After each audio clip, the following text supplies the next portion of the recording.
का second part है हमारे पास NPR इक्वल्स टू n-r। ये हमें साइड्स गिवन है टू।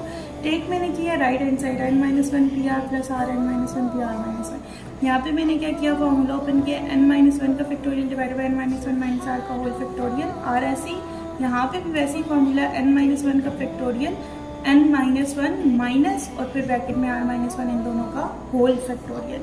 तो अब यहाँ पे n-1 का होल फैक्टोरियल तो ऐसे ही whole divided by n-1 minus r का whole factorial plus r n-1 का फैक्टोरियल whole divided by n-1 minus r plus 1 का होल फैक्टोरियल। तो -1 प्लस 1 से कैंसिल हो जाएगा। n-1 का whole factorial divided by n-1 minus r का whole factorial plus r n-1 का whole factorial divided bye n-r का होल फैक्टोरियल। अब इन दोनों में अगर देखा जाए ऊपर हमारे पास n-1 का होल फैक्टोरियल आ रहा है कॉमन, पीछे रह जाएगा यहाँ पे 1 by n-1 minus r factorial plus r by n-r factorial.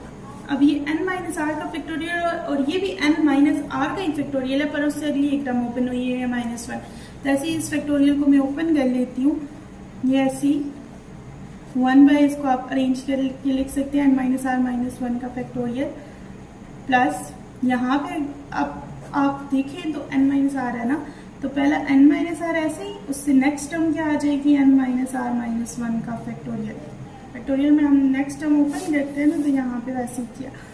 अब n-1 का होल फैक्टोरियल तो ऐसे ही, अब दोनों क्योंकि फ्रैक्शन फॉर्म में बीच में प्लस आ रहा है तो हम ले लेंगे एलसीएम।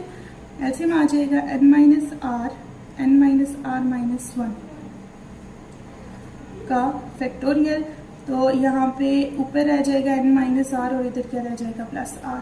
-r प्लस r से कैंसिल, n-1 का whole factorial into n by n-r and n-r-1 का फैक्टोरियल। दोनों को अरेंज कर लेंगे, n इंटू n-1 का फैक्टोरियल n-r n-r-1 का फैक्टोरियल। तो ये बन जाएगा ऊपर वाला n का फैक्टोरियल और नीचे वाला n-r का फैक्टोरियल। तो ये फॉर्मूला किसका होता है हमारे पास NPR का।